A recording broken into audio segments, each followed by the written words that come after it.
I am about to introduce someone who is a personal friend of mine, and I'm really excited to have him be on this event here. Aaron Johnson. So Aaron Johnson is he is a pumpkin plan certified strategist. He's made hundreds of millions of dollars in sales. He's owned and operated multiple businesses, been responsible for budgets, responsible for large teams. He's most business that he has comes from personal recommendations. Basically, he's been around a long time and has the experience. He creates consistent success. He's got a track record, and he's known for the results that his clients achieve. He's got the integrity. Everyone, give a huge AGC welcome to Aaron Johnson. Thanks, Josh. That was nice. It was nice. So I am going to try something a little bit different. I'd like to tell you a story today, and actually, I'd like to make it your story, if that's okay. So this may be a story you've experienced recently. It could be a story that you'll experience sometime in the future, but I pretty much guarantee it's actually your story. But because some of it's uncomfortable, to make both you and me feel a little bit better, let's make it Joe's story. I don't know who Joe is. We're gonna make up a name. Joe's the name I picked, so that's what we're gonna roll with. So, okay, Joe, who's clearly not me and is clearly not you, wants to grow his business. So what does Joe do? Oh, wait, I know what Joe does. Joe decides to run some Facebook ads because that's what we're supposed to do, right? And if you want to grow your business, the easiest way to do that is bring more people in the door. And because more people means more sales, that's just the way business works. And then what happens? Well, as it turns out, running Facebook ads is slightly more complicated than Joe was led to believe. Apparently, you have to have the right offer, right ad copy, headline, landing page, design, targeted right audience.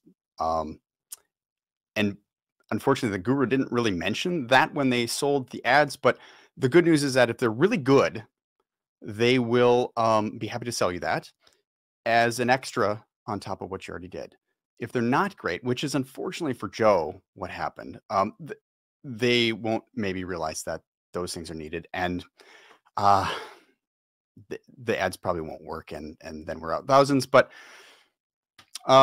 it's just what's going to happen. So we'll figure it out. So there's going to be a theme here that's going to be reoccurring and that Joe's runs into. And so you're going to pick up on it, but I'm going to spoil it for you now just for fun. It's 3 words. 3 words I want you to think of. And then what? So keep those in mind in the back of your head. And then what? So you run your ad. I'm sorry, Joe, who's clearly not you, clearly not me, runs the ad. And then what? Money comes flowing in. Can't cut it quickly enough, right? Right? Well, it's not exactly what happened to me. I mean, Joe, because frankly, picking a tactic first almost never works that way. And the question is, why not? Joe wasn't sure. So unfortunately, Joe does the only thing that Joe can think after this scenario. What does he do? Glad you asked. He sends an email blast because the Facebook ads didn't work. Guru said the next thing you need to do is send an email blast. It's common sense. Everyone came to the Facebook ad. They put in their information, and now we have that left. So we spent all this money, and let's try and make the best of it. So Joe picks another tactic and decides to send an email. Does Joe do this with strategy in mind? No.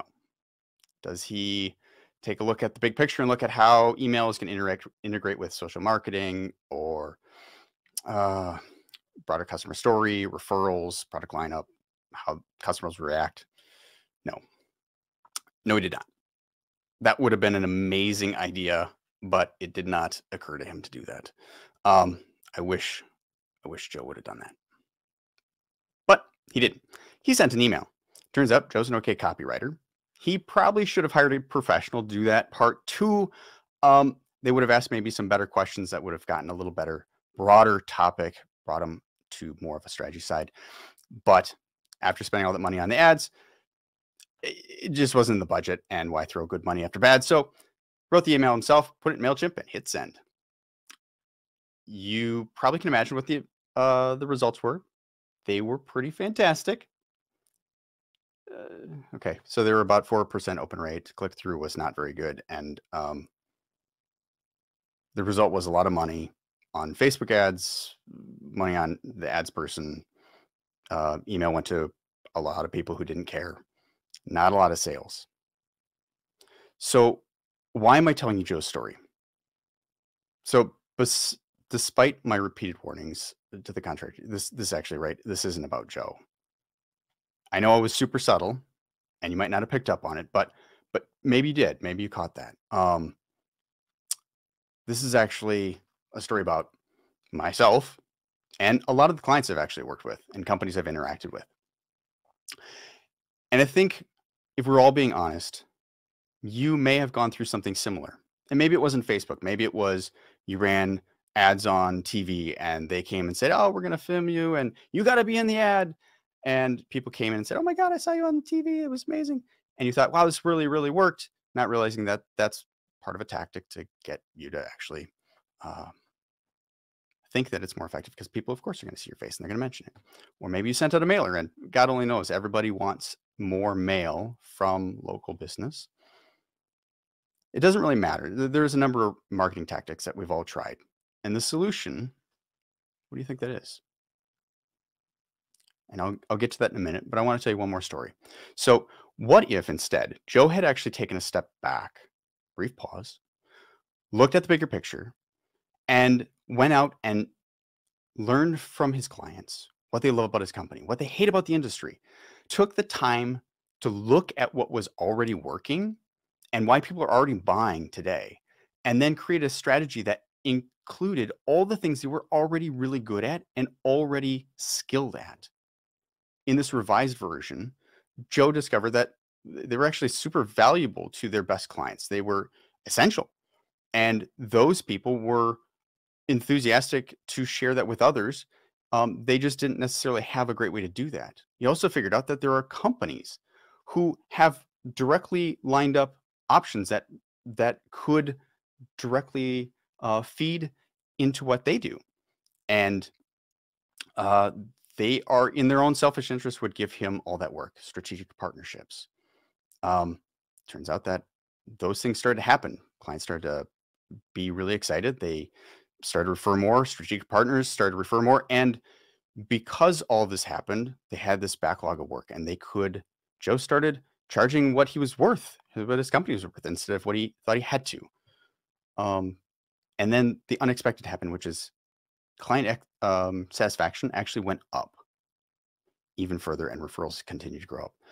So Joe now understands how to replicate that, because he understands what goes into making that work. And so now he goes back and he runs Facebook ads, but he's not running those blindly against a big audience. He's actually targeting the people who've already raised their hand and said, I'm kind of interested. And those actually become incredibly effective and further expand the reach. So the thing is, both stories are actually about the same companies. They're actually real things that have happened. And the problem is not with the tactics.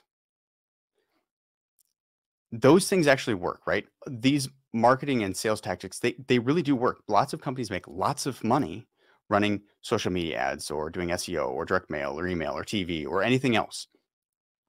Those aren't the problem. The problem isn't even the marketing gurus or experts. There are a ton of great companies out there that will help businesses market effectively. The problem isn't the tactic. The problem is that the tactic in isolation. So when we just think about just the tactic, we run out of options. And so I promised a solution, and it's probably obvious at this point, but the solution to tactics in isolation is actually to look at strategy and order. So the order makes a big difference. And while oftentimes it feels backwards, it feels slower, it's not the fun, sexy, awesome, exciting work. Look, we've got this new application or this new ad campaign or whatever it is. It's actually super, super effective. Simple example. You think about, if you look at your average day and you think about tomorrow, you're going to plan it out. If you plan your day tonight or first thing in the morning, you will find that you're more productive. Research supports that. Strategy first. Go on a trip. Want to go somewhere? Do you start with something specific like what's served on Wednesdays? No. You think about where you want to go. You think about the big picture of all the things that have to happen. So the key is strategy, order, and leaning into what you're already good at and enjoy. And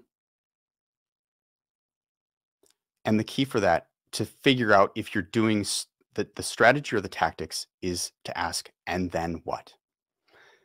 So you want to run Facebook ads. Great. And then what? Well, people are going to respond and go to a landing page. Okay. And then what? Well, we have to have something there for them to see. Okay. And then what? Right? Run the and then what all the way through. It's kind of the 5 whys. And the thing is that this doesn't cost money.